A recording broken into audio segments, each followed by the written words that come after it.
Kalau bicara soal Bitcoin, pertanyaan mendasar apa itu Mbak Bitcoin dan bagaimana sebetulnya mekanisme mendapatkan Bitcoin dan juga menjual Bitcoin Mbak? Ya, jadi Bitcoin itu adalah mata uang digital. Artinya ini bukan mata uang suatu negara, tapi ini diciptakan sendiri. Waktu itu yang menciptakannya itu sebetulnya namanya pakai nama samaran, Satoshi Nakamoto.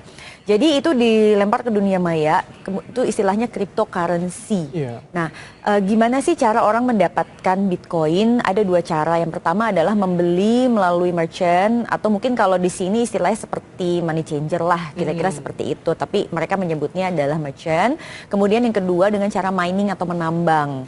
Nah, pada saat didapatkan, maka si pemiliknya ini akan memiliki berapa jumlah Bitcoin yang disimpan dalam sebuah wallet, ceritanya kayak begitu. Oke, kalau misalkan secara sederhana, mungkin bisa disamakan seperti nominal-nominal atau mata uang yang ada di dunia ini, masyarakat tentu banyak yang belum tahu. Itu sebenarnya konsepnya adalah konsep mata uang. Jadi utamanya itu sebetulnya mungkin mereka awalnya menggunakan untuk transaksi gitu ya. Tetapi kan kita juga harus melihat kalau dari sisi penggunaan dan mekanismenya adalah untuk transaksi. Tetapi pada perkembangannya ternyata selain digunakan untuk transaksi juga digunakan sebagai komoditas, di mana kalau komoditas akhirnya menjadi suatu alat yang mungkin sebagian orang menganggapnya itu sebagai investasi. Tentu pemirsa Kompas TV banyak yang bertanya-tanya apa itu Bitcoin, tadi sudah sedikit dijelaskan dan ternyata banyak sekali saat ini pemberitaan soal Bitcoin yang dimana nilainya sudah sangat-sangat meroket, sangat tinggi.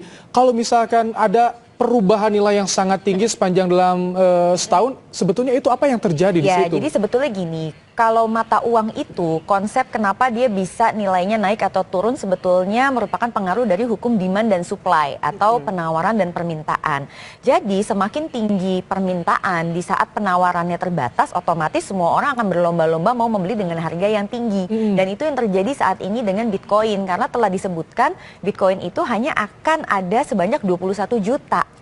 Nah, kondisinya sekarang memang belum semuanya terlempar ke pasar. Jadi orang berlomba-lomba lah mendapatkan itu gitu. Nah, bicara soal perubahan harga yang kita lihat, kita juga punya datanya bahwa dari sepanjang tahun 2017 harga Bitcoin tidak main-main.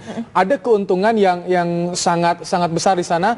Dan di tanah air sepanjang tahun ini, saudara, harga Bitcoin telah meroket lebih dari 1.800%. Jika di akhir Januari harganya masih sebatas 12 juta rupiah, ini dia datanya. Namun hingga 14 Desember harga Bitcoin telah mencapai 239 juta rupiah. Ini menjadi potensi keuntungan yang sangat-sangat luar biasa untuk berinvestasi, Mbak Prita. Kalau saya sebetulnya lebih tertarik menyebutnya ini bukan merupakan sarana investasi yang aman dan baik untuk semua orang. Karena ini adalah komoditas. Jadi pada saat berbicara komoditas ya, pada saat permintaannya terlalu banyak dibandingkan penawarannya, otomatis harganya akan meningkat. Tetapi kan apakah seperti itu terus? Itu yang kita tidak tahu. Dan yang kedua adalah transaksi Bitcoin ini di Indonesia itu jelas sekali tidak ada aturannya.